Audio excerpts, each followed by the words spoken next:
You can advertise your business on Night Dreams Talk Radio, and you will be heard worldwide.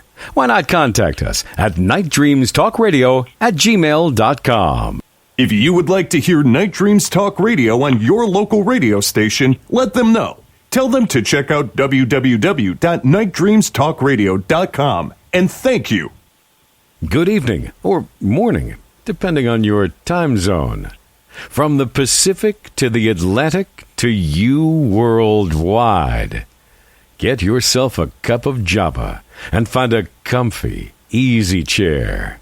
And get ready for Gary and his guest on Night Dreams Talk Radio After Dark. And now, here's Gary. And here I am. Now we're going to get back with Terry Lovelace. He's in the UFO. He's in some type of medical room or something. And he's on a table that is warm, which maybe is because there's been a lot of people on him or laying there before he was put on it. Now, what all did they do to you, Terry, that you can remember? Did you, besides your back and all this stuff, I mean, did they do anything else you remember?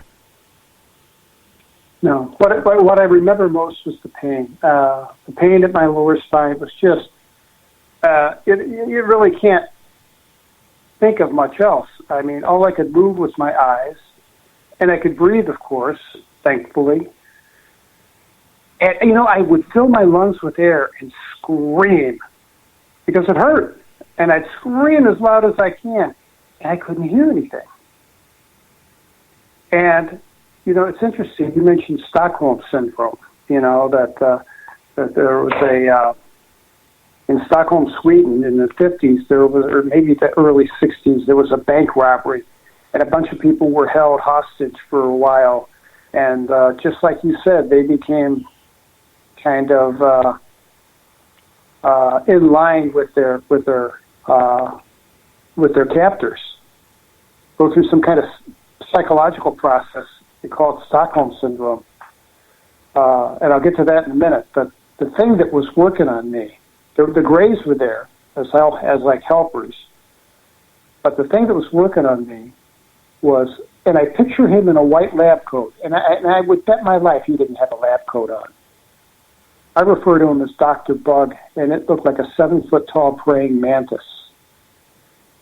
And he's been seen many, many times, or, you know, things like him. And I wasn't so much afraid of it as I was in pain, and I just wanted the pain to stop. So I'm screaming, and I'm thinking my screaming has annoyed Dr. Bug here, because it turns this big green bulbous head with these two huge eyes toward me. And because he's so tall, I can see him, even though I'm supine laying down, you know, on this table.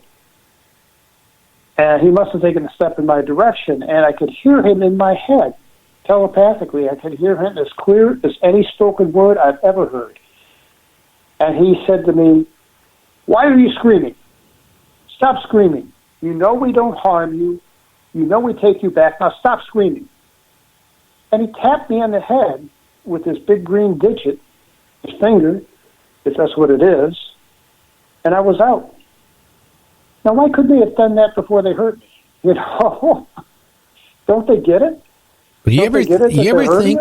Yeah, but Terry, do you ever think maybe they enjoy watching people having pain? Maybe that's one of the things that they are testing, besides checking your DNA and taking your sperm and taking women's eggs and all the other stuff, like Calvin Parker having one, whatever it was, examining him, trying to put her down his throat and out his nose. But I mean, maybe they're watching you to see how you react to pain and how much pain tolerance you have. I think you're right. That's the only explanation. They're either sadistic, or that's part of the exercise. Well, I read horrible stories about what we used to do to animals. Yeah, they still do. Animal research, and those poor things weren't anesthetized. I'm an animal lover. That bothers me. And these things, they're 500 rungs up the evolutionary ladder above us. maybe they don't view us as much more than, a petri dish full of mold spores, toss us in the trash can when they're done. Who knows? You shouldn't have said that. I started coughing when you said that, and I apologize. But I've said that on my show numerous times. They don't look at us as anything more than cattle. So, and when I said that on my show, I had about 300, 400 emails the next morning when I woke up by people upset with me.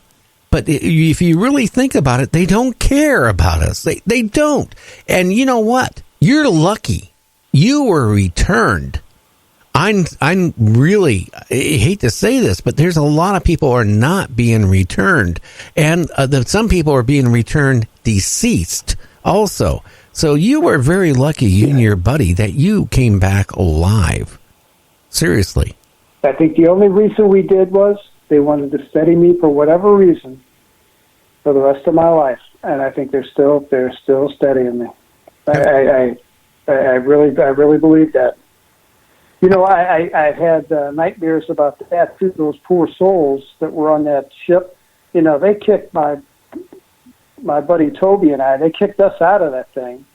But those poor souls, when that thing lifted off and went back up into space, those poor souls, they were on that.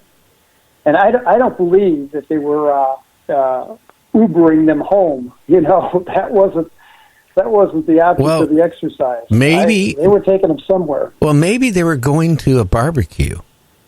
I hate to say it. I like Mary Joyce. She's going to be on my show here in about 2 weeks, but she claims from the information, and I mentioned it before when you were on, she got it from a government employee high up. It has all the credentials to prove what he actually did. I'm not going to say more than that. Claims that some of these alien species are cannibals and they like humans more than just studying or whatever. So, you were lucky you were returned. There's a lot of people, if you look at the statistics from the FBI, 30 to 50,000 people are vanishing each year.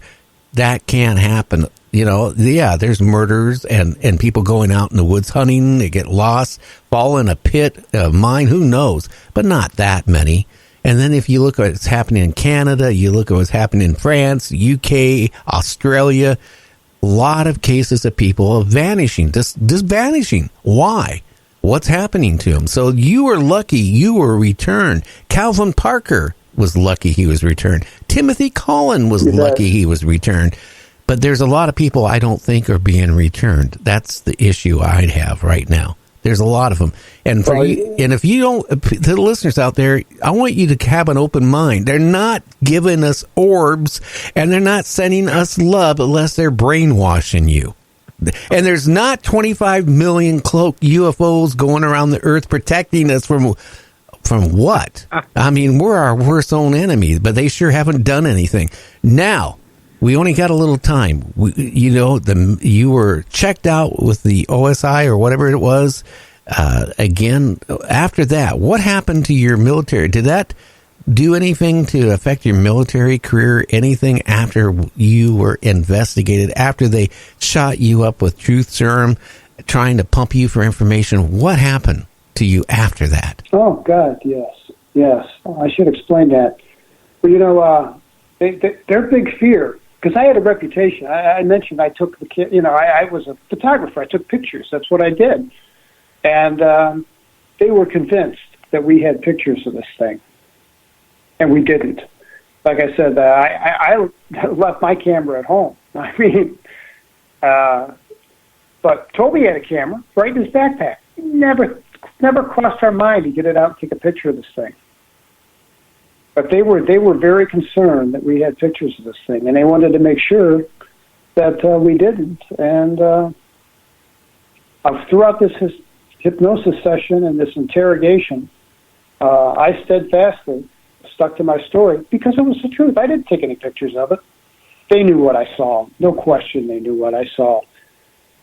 I was in the hospital bed, and they interrogated me there, and too, as well as at OSI headquarters. And the one guy, after the nurse and the other OSI agent left, he shut the door, and he got down to me and next to my ear, and he said, "Son, I know, and you two knuckleheads stumbled onto something out there.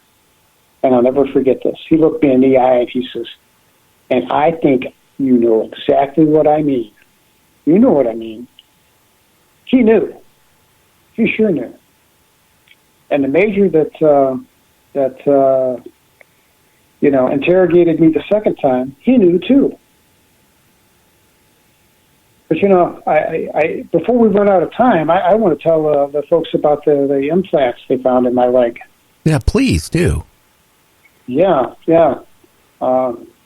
And James, thanks. Props to you, man. I appreciate the nice post that you put. The alien implant, it's crazy. I started running in 1979 to keep my weight down because I like to eat. And I ran for about 40 years. And I wasn't a marathoner, but I'd run, anywhere from 3 to 5 miles a day. But I pretty much ran every day. Rain, snow, sleet, even in Michigan, even in Vermont. And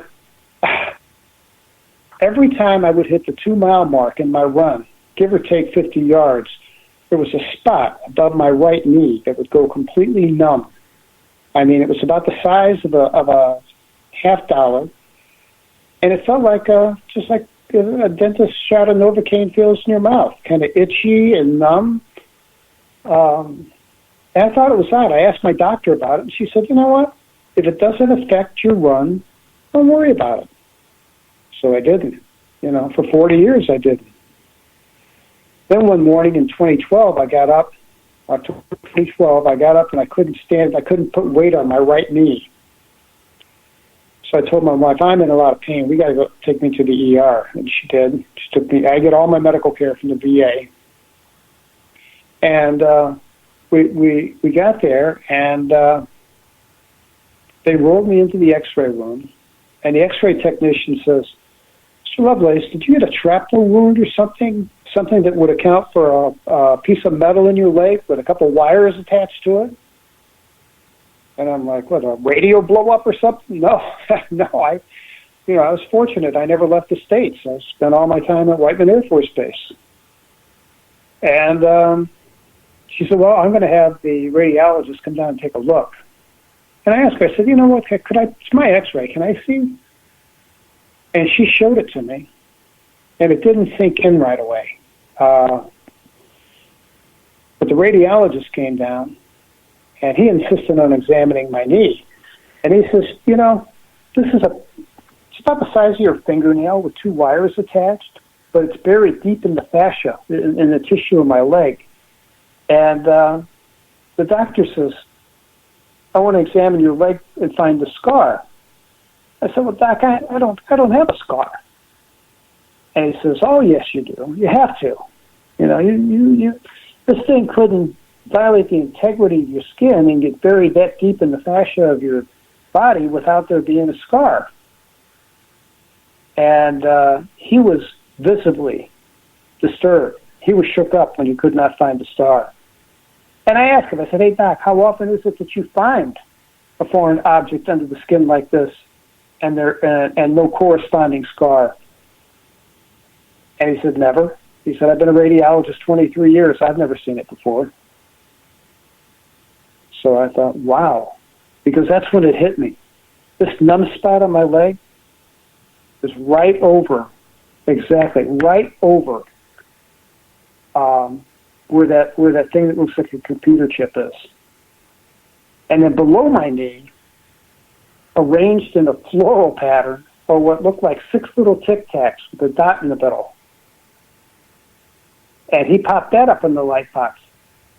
And you don't need a medical license, to see this. You don't need a medical degree. I mean, it's easy to see. There's something on your X-ray that doesn't belong there. And I'm like, Doc, what is that? And he's like, I don't know. He says, they are on X-ray, they are the consistency of bone.